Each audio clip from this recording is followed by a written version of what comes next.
Bueno, un cordial saludo para todos y para todas.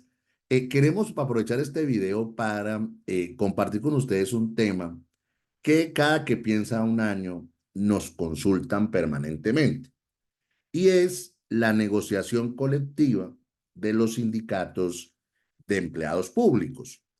Sobre todo porque, pues si uno quiere negociar y es un sindicato de empleados públicos, pues debe tener en cuenta unas fechas muy precisas, terminando un año e iniciando el otro, para efectos de poder presentarle a esa entidad pública un pliego de solicitudes y hacer la respectiva negociación colectiva. Entonces, miren, cuando uno analiza este tema, pues debemos tener en cuenta que en Colombia los empleados públicos, cuando crean sindicatos, tienen limitaciones en materia de negociación colectiva. Inclusive, pues las reformas que están planteando no subsanan esta situación concreta. Es decir, un trabajador oficial o un trabajador particular puede negociar de manera colectiva sin ninguna limitación.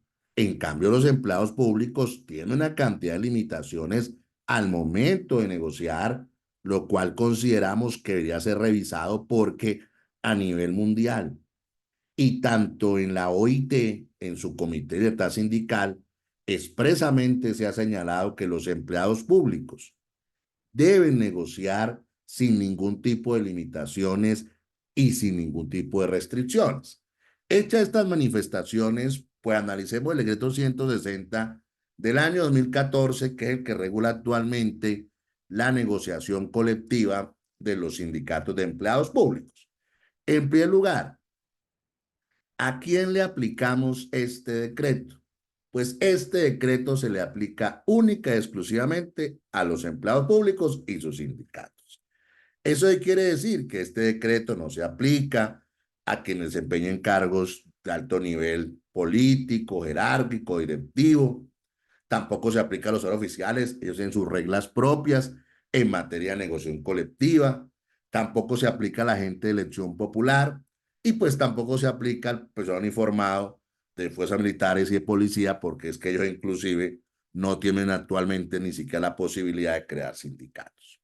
Entonces, miren, ¿qué posibilidades tienen los empleados públicos?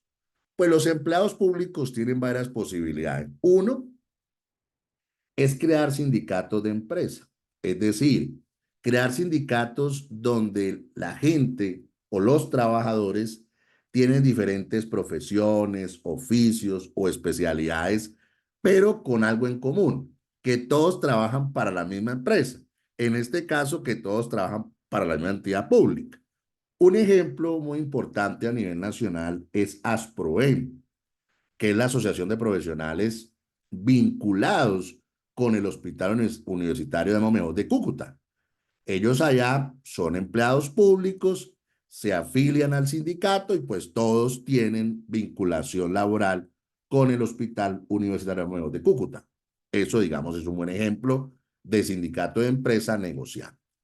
Hay otros sindicatos que denominamos sindicatos gremiales, que donde lo que lo hace a uno afín al sindicato es que hace parte de la misma profesión, de la misma especialidad, del mismo oficio. Y hay varios ejemplos de sindicatos, sí, que hacen negociación colectiva en el sector público. Por ejemplo, encontramos a Sicolped, que es el Sindicato Colombiano de Pediatras, a Uniciruped, que es la Unión Sindical de Cirujanos Pediatras, al Sindicato de Médicos y Odontólogos del Distrito Capital, SIMO. Digamos que son sindicatos que tradicionalmente sí han hecho negociaciones colectivas con las entidades públicas, sobre todo en el distrito de Bogotá.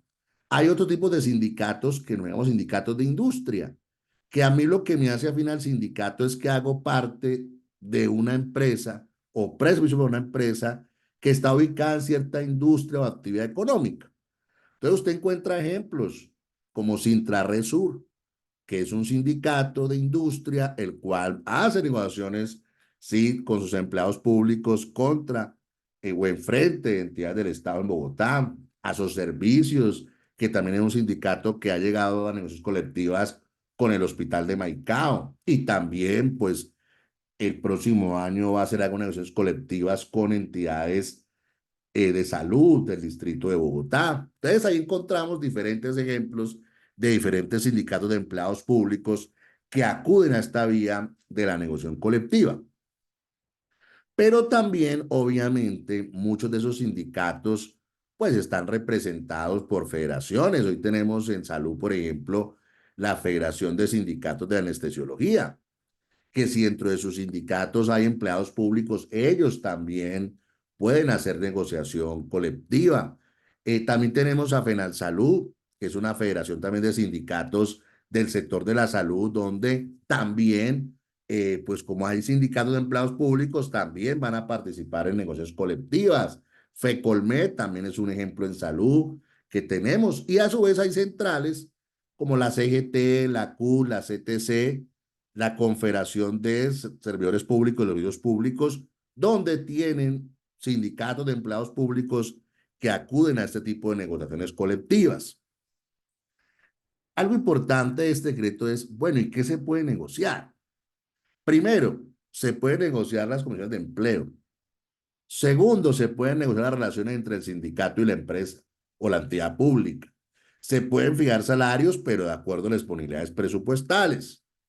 Pero el punto complejo es, bueno, ¿y qué no se puede negociar? Bueno, la estructura del Estado pues no se puede negociar, las competencias del Estado tampoco se pueden negociar, el tema del mérito tampoco. Eso quiere decir que siempre las personas ingresarán al sector público vía concurso.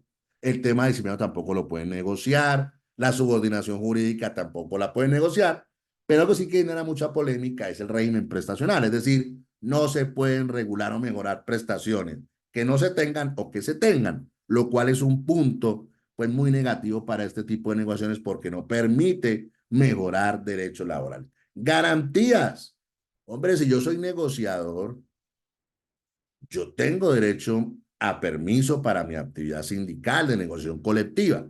Pero algo también importante es que puedo ser claramente que si tú eres empleado público y presentas un pliego de solicitudes, también gozas de la garantía del fuero circunstancial, porque es que no tiene sentido de que te puedan desvincular cuando estás en una negociación colectiva.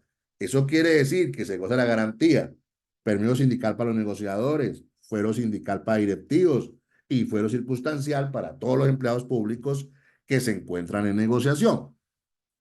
¿Cuál es el trámite de este tipo de negociaciones? Y que por eso es muy importante, sí, que lo tengamos presente por las fechas. Primero, cada sindicato puede presentar un pliego de solicitudes a su entidad pública, sobre todo porque en la práctica esas entidades públicas con diferentes sindicatos. Segundo, los negociadores de cada sindicato deben ser elegidos por la asamblea del sindicato. Tercero, el pliego de solicitud de adoptarse en asamblea y presentarse entre los meses siguientes a que se realizó la misma. Cuarto, el pliego de solicitudes debe radicarse con copia en el Ministerio de Trabajo, igual indicando los negociadores. Quinto, cuando hay varios sindicatos que presentan pliegos de peticiones, pues además lo que dice es que deben entre ellos colocarse de acuerdo para tener unidad de pliego y unidad de negociadores y unidad de asesores.